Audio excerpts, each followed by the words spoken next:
In order to properly understand ancient civilizations of the past, one must understand the way of the river, that is, the way of water.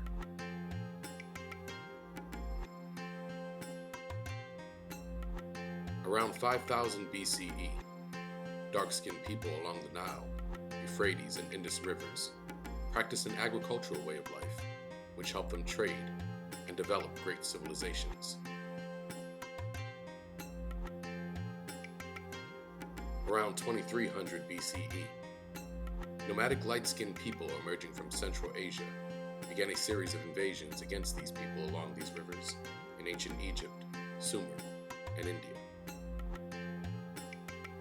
These nomadic pastoral people, often called themselves Aryans, began claiming superiority while adapting to the cultures and spiritual practices of the agricultural river people.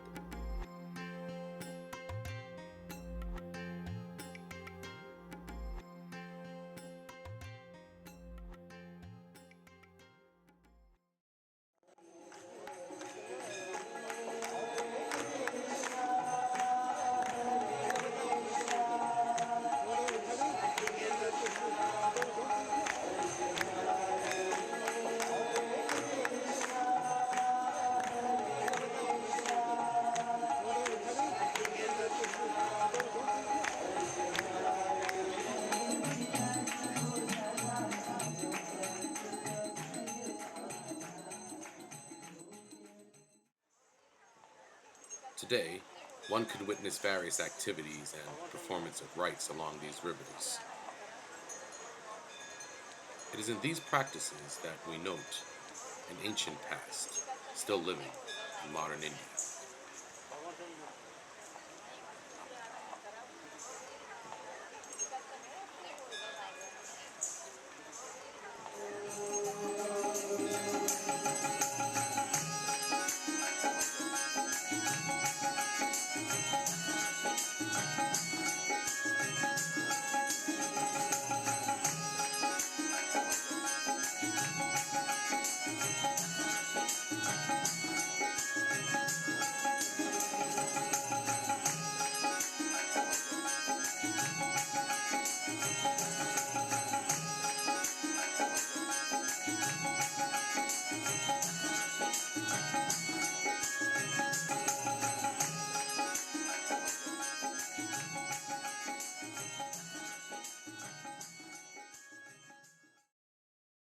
In the 1920s, the British began excavating archaeological evidence of an ancient civilization in modern-day Pakistan. Known as the Indus Valley Civilization or the Harappan civilization, British engineers and scholars would discover cities such as Harappa and Mohenjo-daro built along the Indus River. Here they found houses, great public baths, an advanced drainage system, various sculptures, seals, pottery, gold, jewelry, and much more. The Harappans, or modern-day Dravidians, developed their cities during a time when ancient Egypt and ancient Sumer were also highly innovative, creative, and socially constructive. The country we call India today owes much of its culture and spiritual practices to the founders of the Indus Valley Civilization. With numerous foreign invasions over vast periods of time, India has become a land enveloped in mystery. The Indus Valley Civilization's economy appears to have depended significantly on trade, which was facilitated by major advances in transport technology. In fact, there was an extensive maritime trade network operating between the Harappan and Mesopotamian civilizations as early as the Harappan period. In this ancient civilization, spirituality was of great importance. A great male god and a great mother goddess were deified. There were veneration of animals and plants, symbolic representation of the phallus, or the lingam, and the vulva, or yoni. There was also the use of baths and water in spiritual practices. In certain seals, the Hindu god Shiva is evident in a yogic posture, practicing meditation, while in some images, we see the mother goddess adorned with flowers and jewelry. Around 1800 BCE, signs of a gradual decline began to emerge in the Indus Valley Civilization. By around 1700 BCE, most of the cities were abandoned. Most people don't really speak about the Aryan invasion. It used to be quite common. Now we use a gentler word, migrations. Okay, the Aryan migrations. into India, taking place over a long period of time. Because who are these people? And they're basically pastoralists, right? And one of the things they're going to bring with them is the horse. You do not see the horse on any Indus Valley seal at all, right? And there's no osteo evidence, no bones of horses to be found that can be dated to before 2000 BCE. So some of the dating that they've done suggests that the horse first came to India around 2000 BCE, which more or less coincides with the beginning of the decay of the civilization. And since they bring the horse, it means that at least they have superior military technology in comparison to the Harappans. Because if you have a horse, you can tether the horses, and then you can have a chariot, right? And the Harappans didn't have that. The people of the Indus Valley Civilization are evident in northern and southern India today. They can also be found in Pakistan and other countries throughout the world. After numerous centuries of miscegenation, the complexion of the darker pigmented Dravidians, or Harappans, and the lighter complexion of the Aryans resulted in a population with various shades of skin complexion.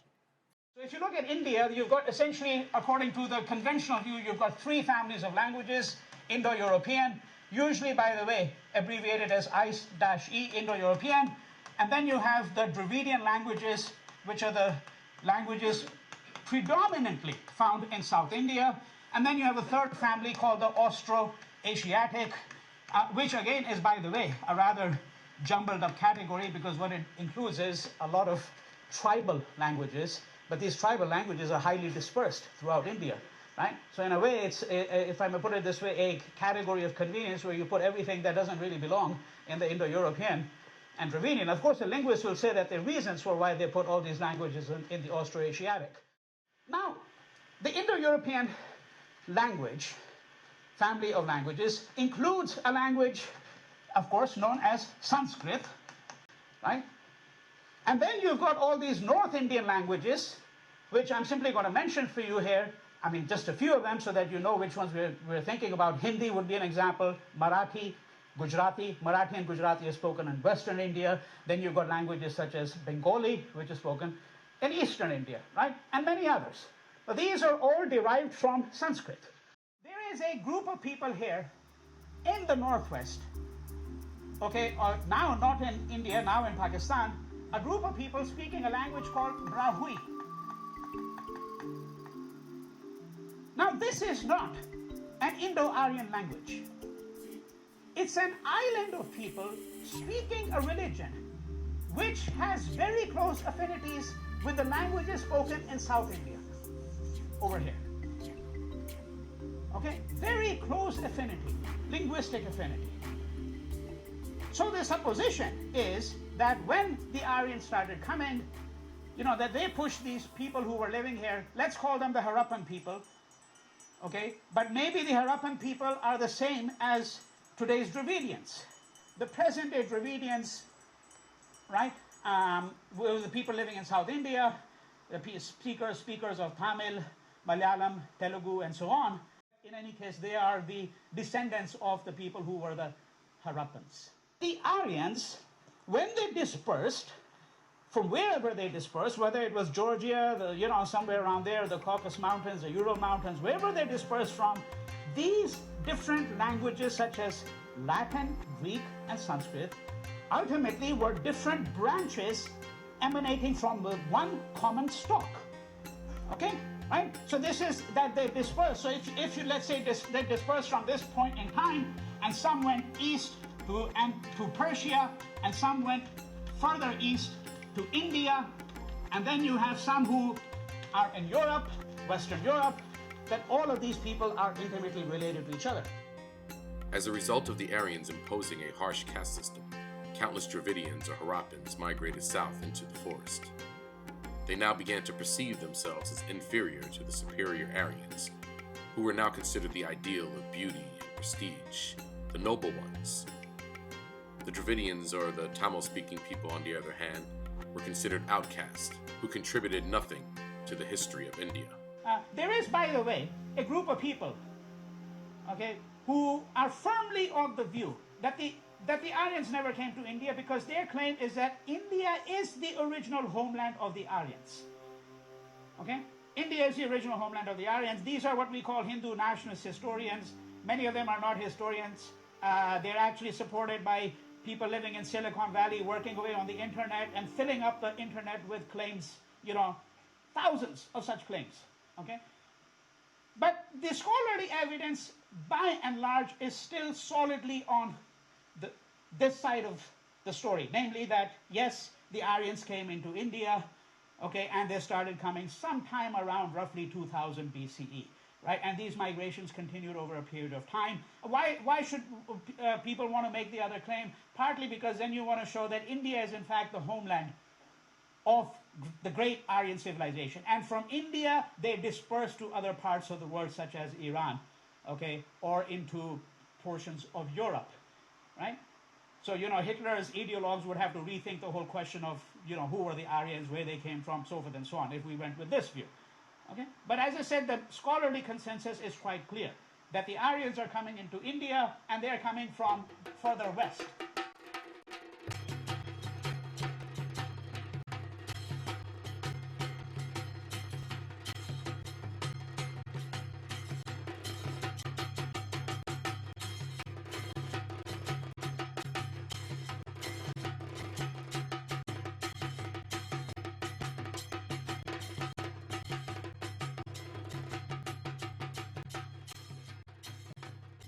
So we have this strange contrast that for the Harappans, we have significant archaeological evidence, but we don't have any texts, right? We have a language which we can't decipher.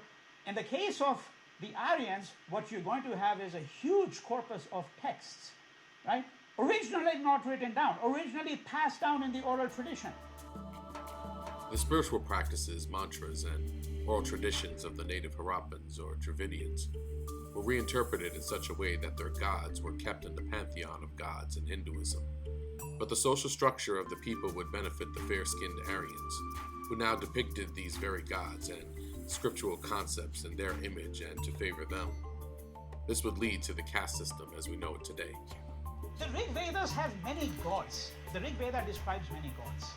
In fact, one of the chief gods that is described is a god by the name of Indra. Okay? And he is described as a destroyer of cities.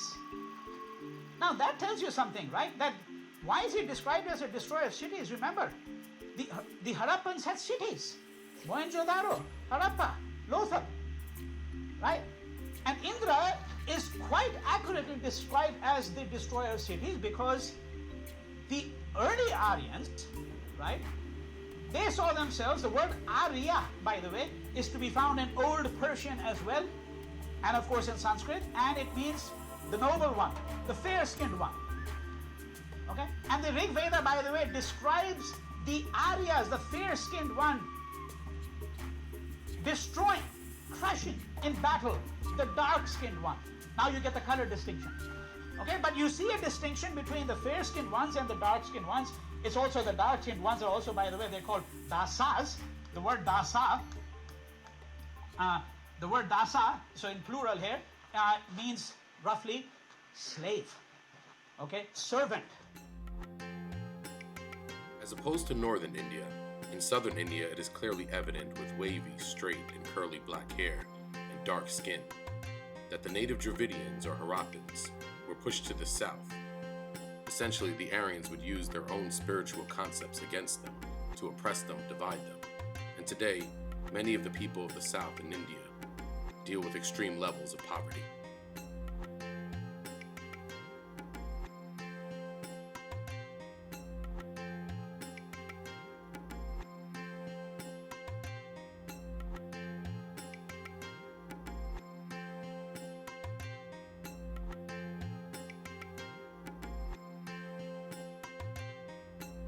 Despite economic setbacks and poverty, South Indians are highly advanced in the arts, classical music, and education. Compared to the North, South India's public cleanliness is also considered advanced. The culture of the original habitants, or the Harappans from the Indus Valley Civilization, is more so evident in the cultures and the people of the South. From 1838 to 1917, over 500,000 Indians were taken by the British, the Dutch, and the French to the Caribbean in countries like Guyana, Suriname, Jamaica, and Trinidad. As indentured workers essentially coerced into intense sugarcane plantation labor, these East Indians were taken from places like Bihar and Madras or Chennai, India. Despite being in a totally foreign land, these Indians maintained a cultural tradition that dates back to the Indus Valley Civilization, but one that also includes the inherent racism and sexism as a result of Aryan influences and a mindset adapted from the European colonizers. The Tamil word coolie, for example, was used by the British to refer to the cheap workers they had taken from India and Asia. This derogatory usage of the term has been adapted by the Indians in the Caribbean or the West Indies today.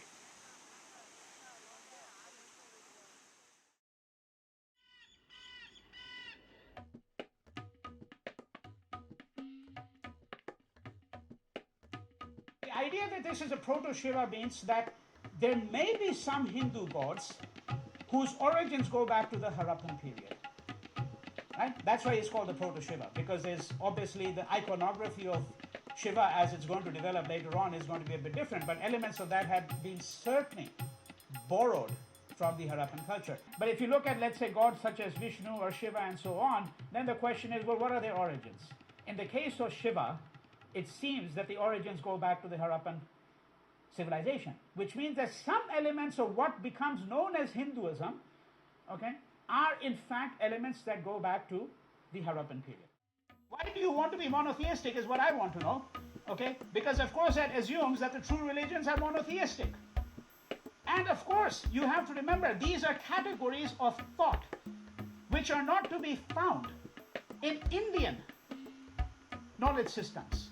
We did not think of ourselves as either polytheistic or monotheistic.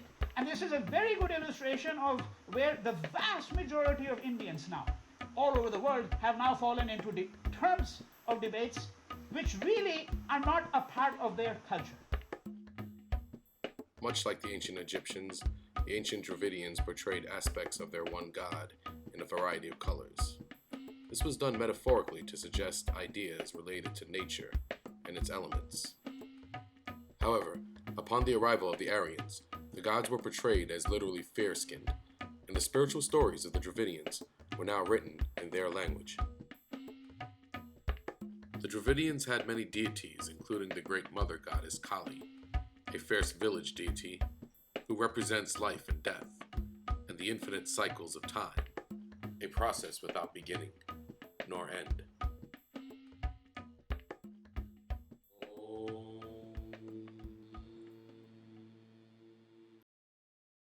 The sound of Om is said to be the unstruck or eternal sound, which represents 4 states of mind. That is the waking state of mind, the dreaming state of mind, the deep sleep state of mind.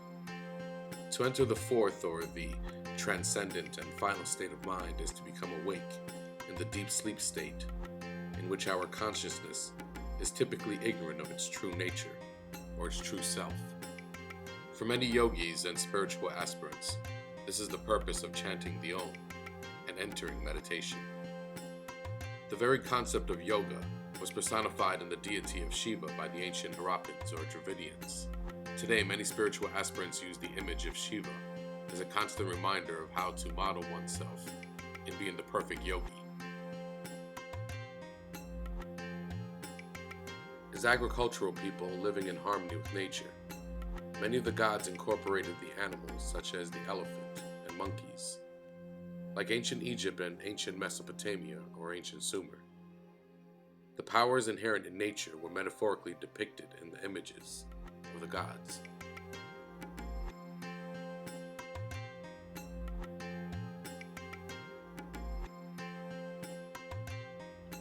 In ancient and modern India, nature is considered the mother, and therefore should be respected.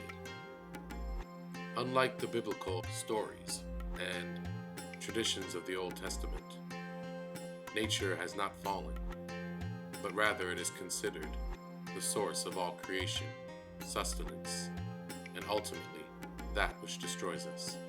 However, Nature also has the power to recreate, and it is in this idea that ancient India entertained the idea of reincarnation, karma, and releasing oneself from the cycles of life and death to enter nirvana, moksha, or perfect peace. The daily ritual of smearing the body in holy ashes by a yogi is performed as a constant reminder that one's body is temporary. Life is sort of an illusion, and only the God within us is permanent, eternal, timeless, and without form. The third eye, as seen on the foreheads of many Indians, represents the quest for knowledge of the true self and of the God within. The story of the Harappans or the Dravidians is a very, very ancient one, but one that still is very much alive in India today.